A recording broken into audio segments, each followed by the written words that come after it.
صبح طیبہ میں ہوئی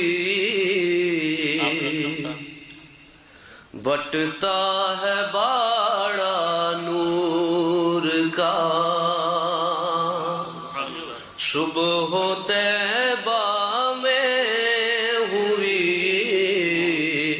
بٹتا ہے باڑا نور کا، صدقہ لینے نور کا آیا ہے تارا نور کا، صدقہ لینے نور کا آیا ہے تارا نور۔ میں گدا تو بادشاہ بردے پیالہ نور کا، میں گدا تو بادشاہ بردے پیالہ نور کا، نور دن دونا تیرا دے ڈال صدقہ نور کا، نور دن دونا تیرا دے ڈال صدقہ نور کا، صدقہ لینے نور کا۔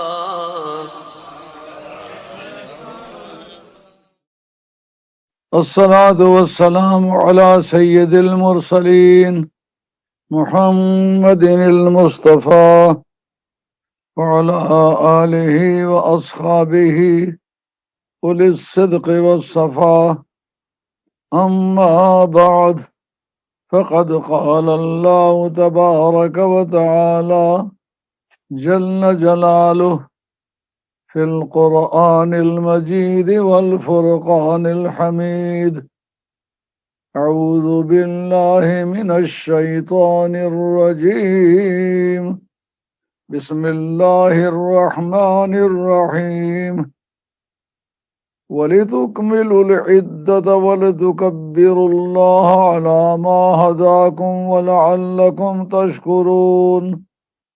صدق الله مولانا العظيم، وبلغنا رسوله النبي الكريم، ونحن على ذلك من الشاهدين والشاكرين، والحمد لله رب العالمين۔ I am here to speak English, as I have already decided that one day I shall speak in Urdu. The other day the same speech would be reaffirmed, so that all of the people who are expecting me to make them understand in Urdu, they should also understand in Urdu language, and the persons who are demanding me to speak English, to make them understand in English language, so both of the purposes can be served by this way, that one day, Saturday in Urdu, Sunday in English. Here I spoke yesterday in Urdu. Today I shall reaffirm the same speech today as well. This is the verse number 185 of Surah number 2, Surah Baqarah, and verse number 185. Yuridullahu bikumul yusra wa la yuridu bikumul usra. Allah subhanahu wa ta'ala likes the easy way for you, ease for you, and does not like the difficulties for you. وَلِتُكْمِلُوا الْعِدَّةَ, and you should also complete the number of the fasts. وَلِتُكَبِّرُوا اللَّهَ عَلَى مَا هَدَاكُمْ. And it is necessary for you to complete the number of fasts and to glorify your Lord, so that you may become the thankful to Allah subhanahu wa ta'ala. Since Allah Rabbul Izzat does not like any difficulty or problem for you, but He likes to facilitate every matter for you, so therefore you should pay thank with the completion of the number of fasts and glorifying the name of Allah subhanahu wa ta'ala. Here it is obligatory. The month of Ramadan was ordered in Medina Tayyibah, though the Holy Quran had been started to be revealed in Ghar-e Hira in Mecca Sharif, and that was also started in month of Ramadan. But according to Islamic law, these are the 5 pillars. One of them is fasting, the observation of the fast. Fasting is also obligatory, and this is obligatory for every adult, healthy, and in the country. If he is out of the country, then it is an option for him. And if he is not adult, it is not necessary. It is his option. He can observe the fast. Otherwise, it is not necessary for him. Or he is a patient and he fears that if he tries to observe the fast, his disease will increase or he will die. In such a cases, he is not allowed to observe the fast. So these are the main things about the observation of the fast. And observation of the fast was obliged in Medina Tayyibah in the second year of Hijrah. And this is time of Eid. Eid was not introduced in Islam. When Nabi Kareem ﷺ came to Medina Tayyibah after migration, he saw the resident of Medina Tayyibah. They were observing, they were celebrating 2 festivals. One was Nowruz and the other was Mehrgan. These were two Eids. Nabi Kareem ﷺ asked the detail and background of these 2 festivals. They said that since we had no program and we are affected by the neighbor country, Iran, and they were Gabbar, the worshipper of the fire, Zoroastrian, the religion of Iranian people was Zoroastrian. They were worshipper of the fire. So they would celebrate the 2 Eid. One was in the beginning day of the spring season, and the other one was in the autumn season, first day of autumn season. These 2 Eids were celebrated by the Medinan people. Nabi Kareem ﷺ said, these are the customs of non-Muslims. They should not be followed. And Allah subhanahu wa ta'ala gave you 2 Eid. One is the Eid ul-Fitr. The other one is Eid al-Adha. And word of Eid is not used in English. It was borrowed. Little Byron and Greater Byron. Eid al-Fitr is called in English Little Byron, and the other Eid is called Greater Byron.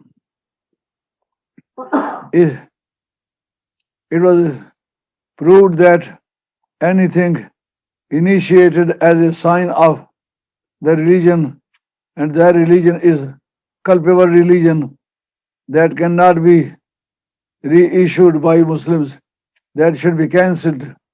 They should be abolished. Therefore, the Muslims should not name their sons with the name of Nowruz. I came to know about many persons whose name were Nowruz.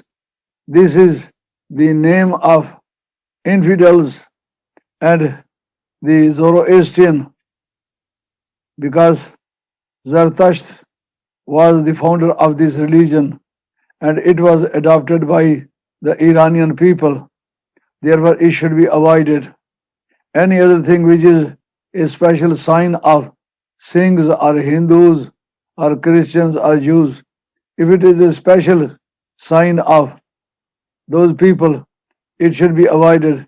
But if it is not special sign, but just a good custom in them, just like Nabi Karim Sallallahu, when he came in Medina Tayyiba, he saw the Jews of that area, they were observing the fast.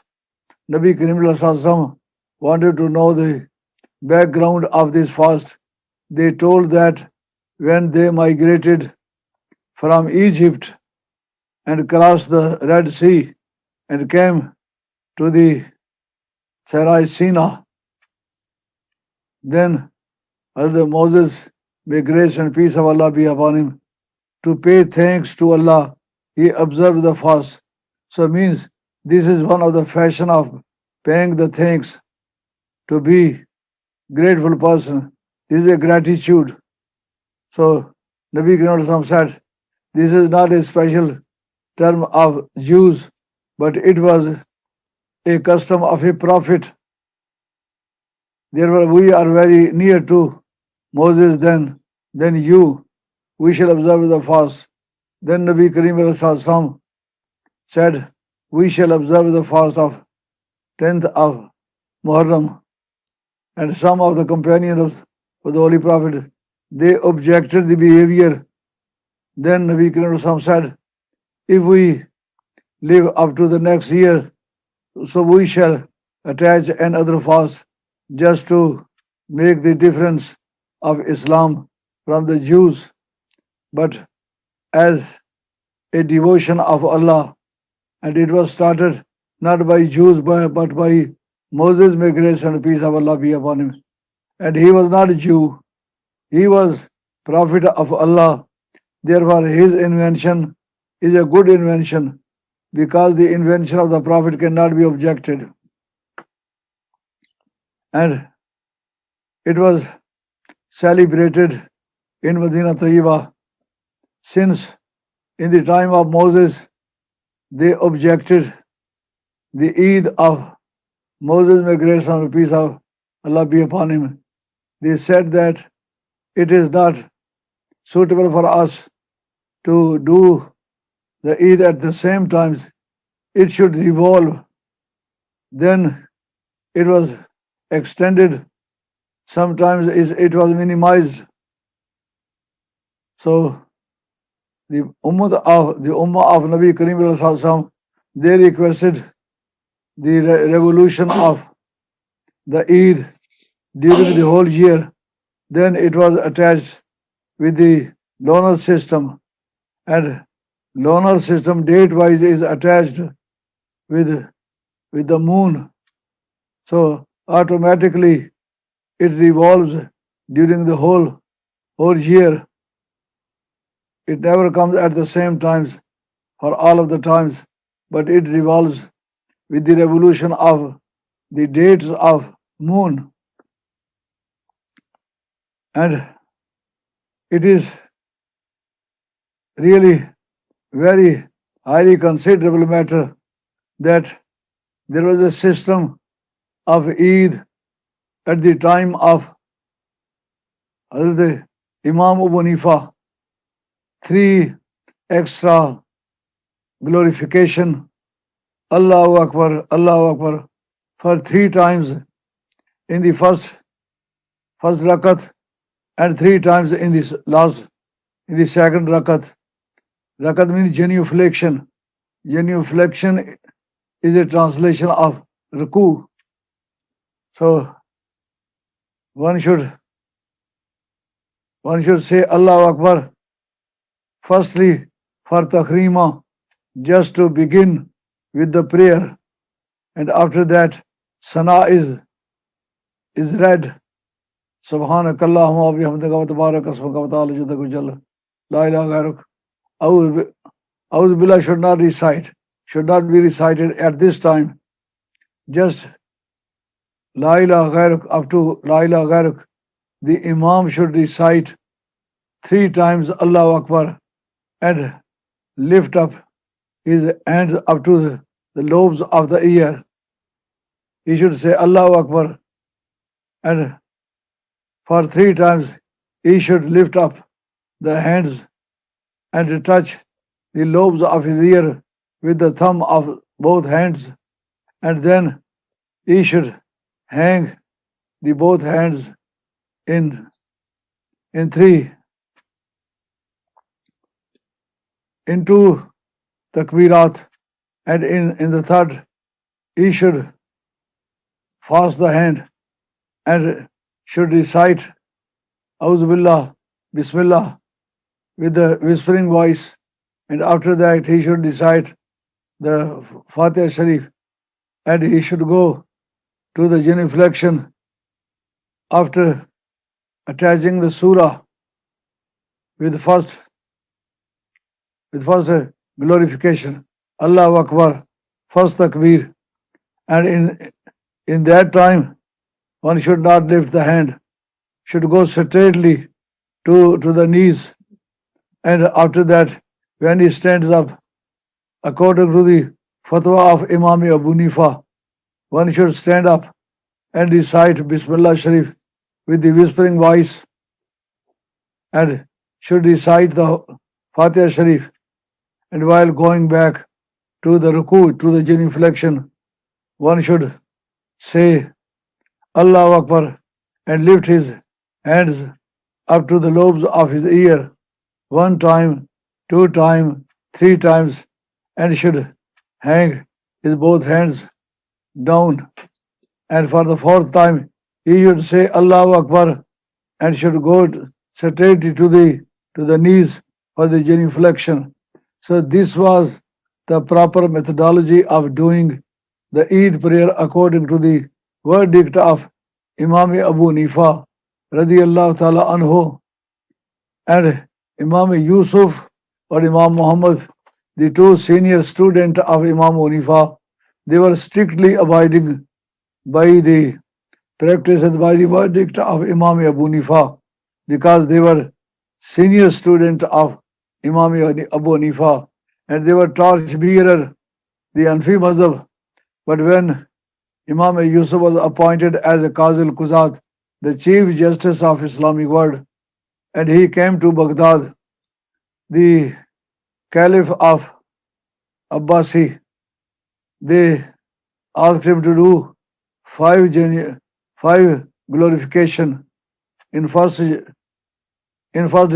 rakat, and 5 glorification in the second, and the time and place of the glorification was also changed, because there was a difference of Hazrat Abdullah ibn Abbas to say 5 glorification in the beginning, after Sana and before the Qiraat, before Fatiha Sharif, and in the second rakat, second genuflection, one should recite Takbirat, 5 glorification in the beginning.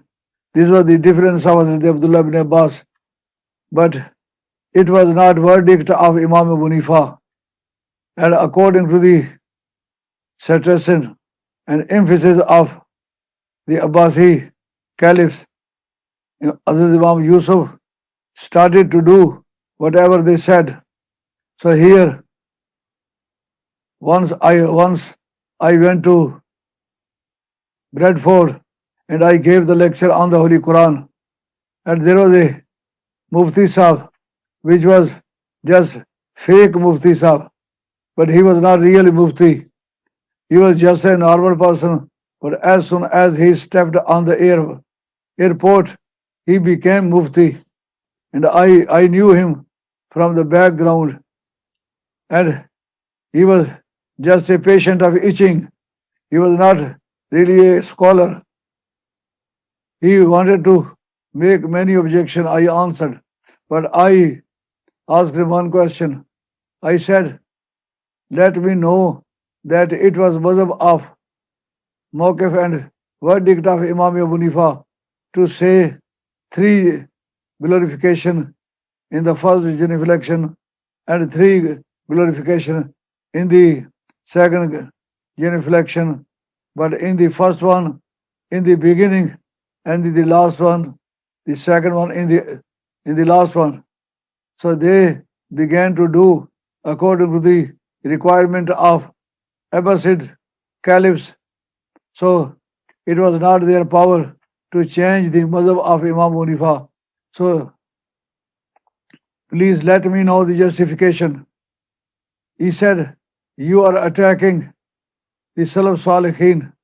Mean Salaf Salihin, according to the terminology of Hanafiya, they are the first students of Hazrat Imam Abu Hanifa and the second class of students of Imam Abu Hanifa. They are Salaf Salihin. But according to the common people, Salaf Salihin, Sahaba and Tabi'een. He said, you are attacking and you are infringing the dignity of those Salaf Salihin. I said, I am not infringing, but I shall wait. He said, such a thing was not mentioned in any book. I said, it was written in Adhaya Sharif. Please bring Adhaya Sharif. He went, and all of the companions are present there. They said, Mufti Sahib, you will have to come back. He said, yes, I am just coming back. We stayed there for 1.5 hours, but he did not come back. And up to now, this is a loan against him, and he should pay. But up to now, he could not answer. But the answer is, this issue is mujtahad fi. Mean it was disputed over. The mujtahad fi can be defined as an issue. There is one issue, and two groups are there, and they have got their own arguments. One group offers their own reasoning and authorities, and the other one quotes their own authorities and reasonings, but they could not be reconciliated. The agreement could not be achieved between them. Then both of the parties are standing there. This issue is called mujtahid fi. At the time of necessity, you can use any opinion of them, whether this one or the other one, because both of them are companions of Nabi Kareem Sallallahu Alaihi Wasallam, and they have got the traditions. Therefore, they cannot be neglected. But it happened that the reconciliation could not be achieved. Therefore, that issue would remain as mujtahid fi, and the coming generation would be able to utilize any one of them at the time of necessity. Just like Hazrat Abu Bakr Siddiq radiyallahu ta'ala anhu, he was declared by certain companion of the Holy Prophet as the superior person to the Ummah and the other ones, and they are very great scholars, just like Ubay ibn Ka'b, Abdullah ibn Masud, Abdullah ibn Abbas. These are very senior companions of the Holy Prophet, and these are the first founders of the lecture and schools of the Holy Quran. And all of them are believing that Hazrat Ali Sher Khuda is not only spirit in this Ummah, but in this Ummah as well, and the previous Ummah as well. No one was there to be compared with Hazrat Ali Sher Khuda. So according to the law, it became a matter which was mujtahid fi. So at the time of necessity, you can keep anyone of the opinion, and you cannot be objected because both of the parties have, have got the authorities, the traditions, and marfu ahadith. Therefore, they cannot be rejected. So, this principle solved many problems in Ummah, and a general principle that any belief found in the companion of the Holy Prophet cannot be objected, because when Nabi Karim Sallallahu was reported to have said by Hazrat Abu Hurairah radhiyallahu anhu, "Sataftariqu ummati ila salasim wa sab'ina firqatan." Very soon, my community, my followers will be distributed into 73 groups, and kullum finnar illa wahida. All of them will go to the hell except one. And the companion present there requested Nabi Karim Sallallahu to tell them the definition of those people. He said, "Manhum ya Rasulullah." Nabi Karim Sallallahu answered their questions. Hum ahlus sunnati wal jama'ah. They are ahlus sunnah wal jama'ah. So this was also terminological word. Therefore, it could not be understood. Therefore, companions of the Holy Prophet again requested Nabi Karim Sallallahu to explain the fact. He said, "Ma ana alayhi yawma wa ashabi." When they asked, "Mas sunnah wal jama'ah?" What is the sunnah jama'ah? Sunnah wal jama'ah. Then Nabi Karim Sallallahu answered their question, "Ma ana alayhi yawma wa ashabi." Whatever I am having today and my companions, means my present religion and the companions' religion is al-Sunnah wal-Jama'ah. So the authority for al-Sunnah wal-Jama'ah was referred to behavior and quotation of Nabi Karim Sallallahu and behavior and quotation of the companion of the Holy Prophet. So when the behavior and character of companion of Holy Prophet was standardized as al-Sunnah wal-Jama'ah, so any person having such a belief cannot be excluded, cannot be eliminated from the community of al-Sunnah wal-Jama'ah. Therefore, all of the scholar should be very careful, should not hesitate to believe any person to be Sunni who is follower of the companion of the Holy Prophet. So I think this issue was easily explained to everybody, and everybody should do like that. And Eid ul-Fitr and Eid al-Adha means the little Bayran, the greater Bayran.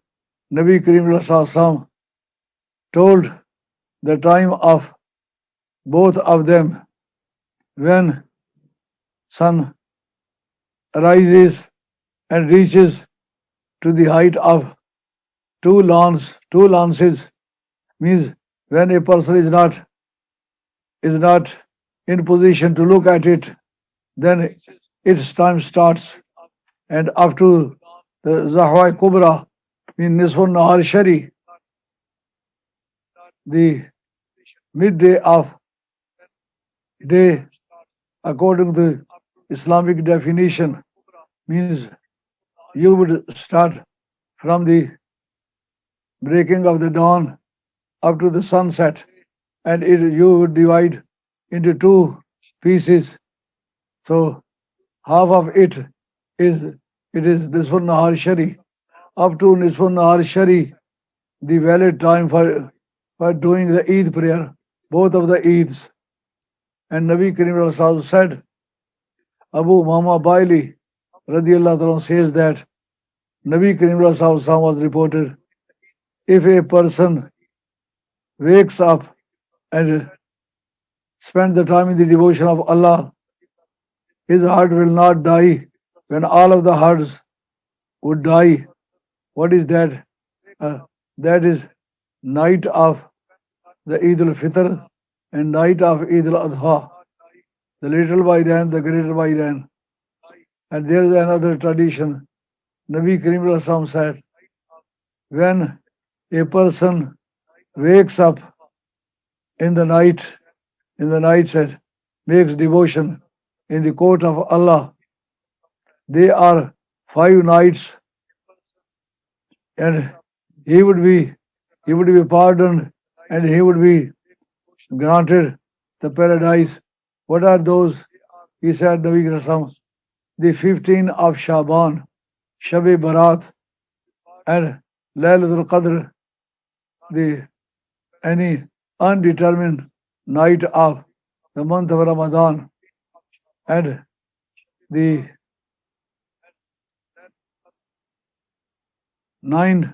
8th and 9th of Zil-Hajjah. So these are 5 nights when a person keeps awake. He awakes in the night and do the devotion in court of Allah. His heart will be alive when all of the hearts would die, and he would be granted the paradise. So it means that these nights are very nice. This is why I gave the lecture in Urdu language before the time, so that the Muslims should listen the lecture and try to wake up during the night and seek pardon from Allah subhanahu wa ta'ala. This is a good opportunity for them, and they should take the advantage of the time. And Nabi Karim Rauf Rahim Sallallahu asked just as an option that one should go from the one way to Eidgah, the place where the Eid is going to be read. He should go from the one way and should come back from the other way. And according to Imam Abu Hanifa, in this Eid, in the occasion of this Eid, one should recite Takbir, but with the whispering voice, not loudly. And in the other Eid, one should go from the one way and come back to the other way. And while going and coming back, one should recite glorification, Takbirat, with loud voice can come according to his capacity and not disturbing the other people. One can go and come back. So these ways were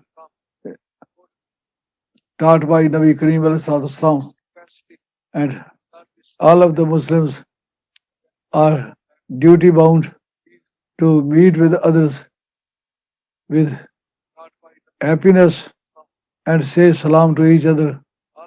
And it is sunnah to have the hair cut or to trim the beard excessive than one kubza, means addition to the forefinger. The embodiment of forefinger is called kubza. Longer than kubza should be trimmed according to Ahl Sunnah wal Jama'ah.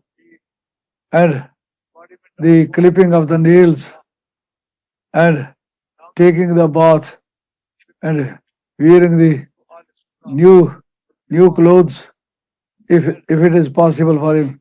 Otherwise, the washed clothes should be worn. And all of the Muslims should try to please the other Muslims. If there is an annoyance or there is a angry dispute among them, should try to solve them. If the dispute is not religious one, if the dispute is religious one, For instance, one is heterodox, he is against Al Sunnah wal Jama'ah. So this type of dispute is not common one. That that is not necessary to resolve. Resolution of those disputes which are permissible, but if there is a Mirzai, he is infidel, he is not Muslim. So the resolution of disputes between such a people should be observed. This we call La tarkanu ilallazina zalamu fatamassakumun nar. Quran says you are not allowed to incline to those people who have broken the limits of Allah subhanahu wa ta'ala. Otherwise you would be shareholder in the punishment of that person. Therefore, avoidance of those people who are misled is necessary for the Muslims. And there is a system that this Eid should be done little bit later, because it is necessary for all of the Muslims to pay the expiation, fitrana. This is expiation or fidya. Who is disabled, cannot observe the fast, he should pay an expiation, fidya, for every fast. As many fasts are there, so many expiations are there. Expiations and kafara and ransoms, all of the things should be paid before the prayer. This is why it should be delayed, so that all of the poor people may be able to get the money to manage the affairs of their poor children and wives and family. And in the other Bahrain, the greater Bahrain, it is necessary for the Muslims to do the Eid ul-Adha quickly, because after the Eid ul-Adha, the animals are slaughtered, so that all of the poor people get the flesh, get the meat, and serve their families. These are the expedient of these two different times. Masliyat, expedient for both of the times. Why Eid ul-Fitr is delayed? The reason is the payment of all of the expiation to poor, so that they might be able to manage the interests of their own families. And the other one is quickened, because that is expedited. Why? So that the animals should be slaughtered quicker, and the flesh and meat should be communicated to the poor people. It is not necessary for the people to come and take. And this is a system of Islam. Whether it is necessary for the poor people to come and beg? No. Imam Fakhruddin Razi says that if a rich person explain his excuses at the time of Judgment Day in front of Allah, that I could not pay zakat or fitrana or the meat of the sacrifice, therefore I could not pay. So, according to Islamic ideology, it would not be accepted by Allah subhanahu wa ta'ala, because it is not duty of the poor people to beg on the door of the rich people. It is the duty of rich people to go to the door of poor people. So, تَنَزَّلُ الْمَلَائِكَةُ وَالرُّوحُ فِيهَا بِإِذْنِ رَبِّهِمْ under the Be'izn Rabbi Imam Razi says that when the angels come down on the ground to see the people, they take the permission from Allah subhanahu wa ta'ala. Why? They say that there are certain devotions which are found on the ground, on the earth, and are not found on the sky. What are those? One of them is the going of the rich people to the door of the poor people, and poor people have bolted their door because they know that we have got no person to come here. But when a rich person goes there and knocks at the door and he requests, please accept this expiation or this sacrifice.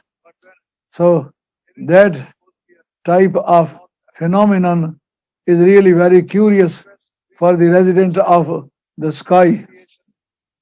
And the other devotion is that no one is there on the sky to cry in the front of Allah subhanahu wa ta'ala. They just glorifies Allah subhanahu wa ta'ala and appreciates Allah subhanahu wa ta'ala and praise Allah subhanahu wa ta'ala. But there are certain persons who are living in the earth. They cry over their sins and they show their permissibility, submissivity and humility in the front of Allah, and they cries.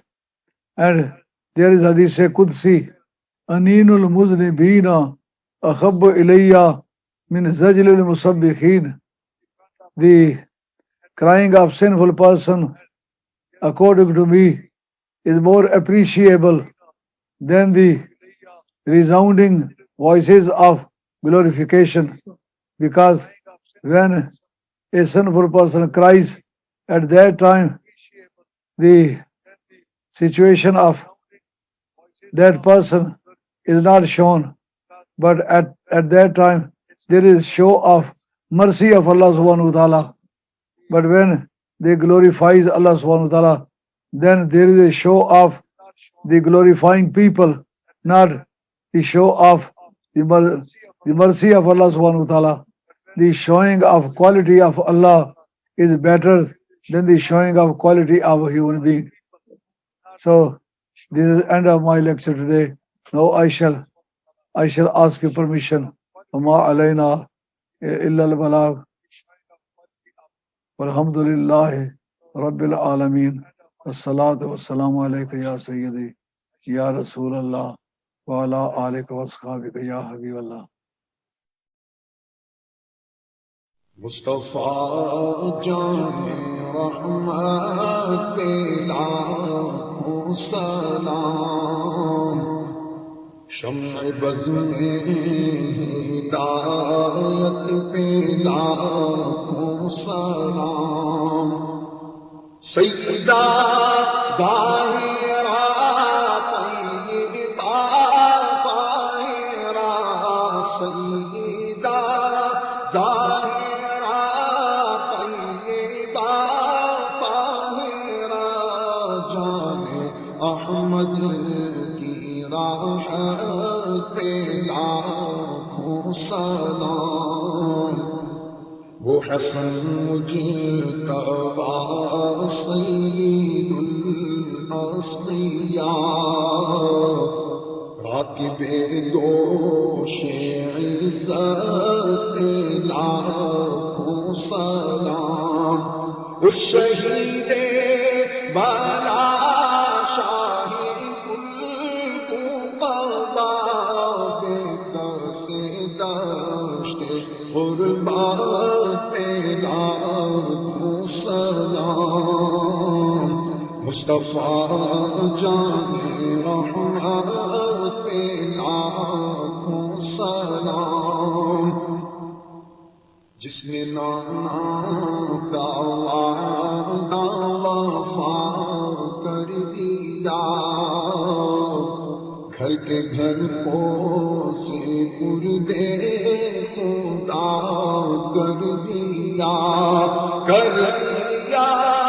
نوش جس نے شہادت کا جام کر دیا نوش جس نے شہادت کا جام حسین ابن حیدر پہ لاکھوں سلام مصطفیٰ جان رحمت پہ لاکھوں سلام سامنے جس کے اکبر فدا ہو گیا گود میں جس کی اصغر تڑپتا جس کو امت نے تیروں کا تحفہ دیا اس شہید محبت پہ لاکھوں سلام مصطفیٰ جان رحمت پہ لاکھوں سلام زیر خنجر بھی حق بات جس نے کہی چوٹ پر چوٹ سینے پہ جس نے سہی جس کی سبنا مدینے میں روتی رہی اس حسین ابن حیدر پہ لاکھوں سلام مصطفیٰ جان رحمت پہ لاکھوں سلام شمع بز میں ہدایت پہ لاکھوں سلام. سب سے پہلے حضرت مفکر اسلام شہزادہ غوث اعظم ڈاکٹر پیر سید عبدل قادر جیلانی شاہ صاحب کی ویڈیوز کو حاصل کرنے کے لیے جیلانی میڈیا کے یوٹیوب چینل کو سبسکرائب کریں اور بیل آئیکن کلک کریں. ویڈیوز اچھی لگے تو تھمس اپ دیں.